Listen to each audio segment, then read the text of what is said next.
Bonjour à vous tous. Eh bien voilà, on range les chaussures de marche et le maillot de bain, les vacances sont finies, mais à l'Escar, vous savez que l'automne est fantastique. Regardez derrière, eh bien il s'agit dans quelques semaines de l'ouverture du Méga Ségère. Ce cinéma, c'est 7 ans de bagarre avec le propriétaire, Axac, et puis après avec la ville de Pau. Mais avec la volonté, mais avec le dialogue, nous avions remporté ce dossier.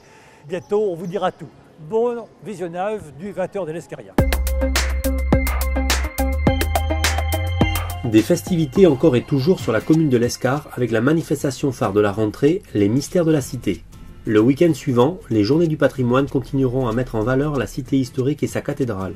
Enfin, place au sport avec le salon Vital Sport, une première dans le Grand Sud-Ouest. Rentrée oblige, nous allons vous parler du projet éducatif territorial, un sujet sur lequel la municipalité déploie une grande énergie pour le bien-être de vos enfants. Et comme d'habitude, retrouvez en fin de JT l'agenda des temps forts de ce mois de septembre. Nous sommes à quelques jours de la nouvelle édition des Mystères de la Cité qui aura lieu le week-end prochain. Un programme original et féerique de mise en valeur du patrimoine lescarien pour toute la famille. Dès le samedi midi, l'ouverture du marché médiéval au pied des remparts avec des artisans, des commerçants, des restaurateurs qui seront là. En soirée, la place des rôtisseurs et puis la déambulation autour de la cité. Alors le dimanche, toujours au pied des remparts, le marché médiéval toute la journée et puis l'après-midi, des activités qui sont proposées aux jeunes et il y aura l'art en balade, donc ce sont des artistes qui viennent montrer leur savoir-faire mais qui proposent aussi des ateliers en rapport avec la construction de la cathédrale, avec les métiers anciens et notre histoire lescarienne. Cette année, le fil rouge, c'est la cathédrale. Nous avons fait de nombreux travaux dans la cathédrale et nous souhaitions pour cette nouvelle édition des Mystères que la cathédrale continue à être notre thématique de l'année 2015. Cette année encore, nous rééditons l'idée du Salon du Livre avec plus de 20 auteurs illustrateurs autour des livres jeunesse historiques, fantastiques. Nous avons voulu étendre cette manifestation aussi qui fait partie maintenant vraiment du cœur de la manifestation des Mystères de la Cité. Prélude des journées du patrimoine qui auront lieu les 18 et 19 septembre et mettront un coup de projecteur sur la cathédrale et ses trésors, concerts et contes qui clôtureront cette édition des Mystères de la Cité.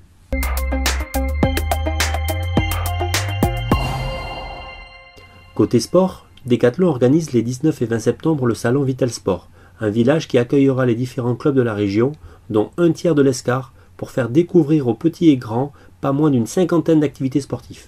Ce salon et cet événement, eh bien pour nous, ça s'inscrit complètement dans la politique sportive municipale puisqu'on veut initier la pratique sportive quel que soit son âge. Et donc cet événement, labellisé par le Comité national du sport olympique français, dans le programme « Sportez-vous bien », eh bien pour nous, ça correspond tout à fait à ce qu'on souhaite pour l'Escar. Pour la 3e année consécutive, les 700 élèves lescariens auront classe le mercredi matin. Après de nombreuses enquêtes auprès des équipes éducatives, des associations de parents d'élèves et des familles, les activités périscolaires municipales ont été réorganisées sur 2 fois 1h30 pour les maternelles. Nous ne l'avons pas changé sur les élémentaires parce que nous ne voulons pas faire concurrence aux associations, aux clubs sportifs et aux écoles municipales qui déclinent des activités, qui démarrent, elles, leurs activités à partir de 17h.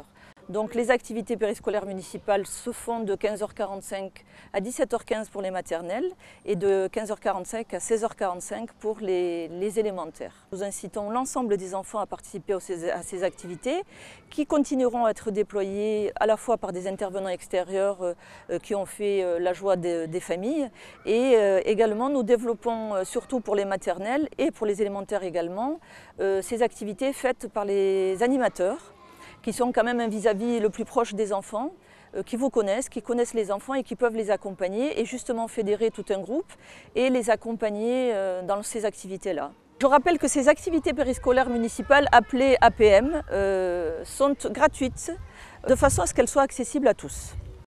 Pour les familles qui ne souhaitent pas inscrire leurs enfants aux APM, une garderie est mise en place entre 15h45 et 17h pour une somme de 10 à 20 € par trimestre.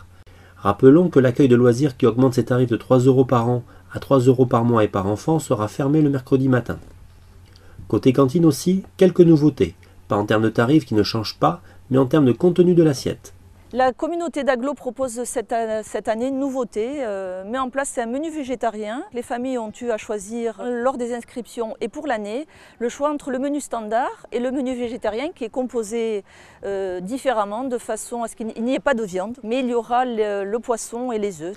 Enfin, un effort particulier est mis sur la communication entre les équipes éducatives et les familles. Nous avons mis en place des guides. Un certain nombre de guides d'accueil pour les maternelles, d'accueil pour les élémentaires, des guides périscolaires qui déclinent la journée de l'enfant en dehors du temps de classe. Nous avons également mis en place depuis novembre 2014 une lettre d'information qui vous est transmise dans les cartables de vos enfants à chaque cycle. Nous en sommes depuis le mois de novembre à la lettre numéro 5 que vous avez reçue dernièrement.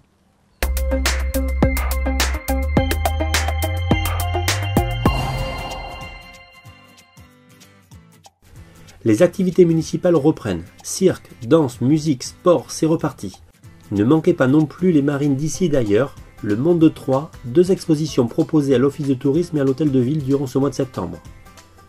Et bien entendu, le marché et ses producteurs vous attendent toujours le mercredi de 15h à 19h et le dimanche de 9h à 13h au pied des remparts.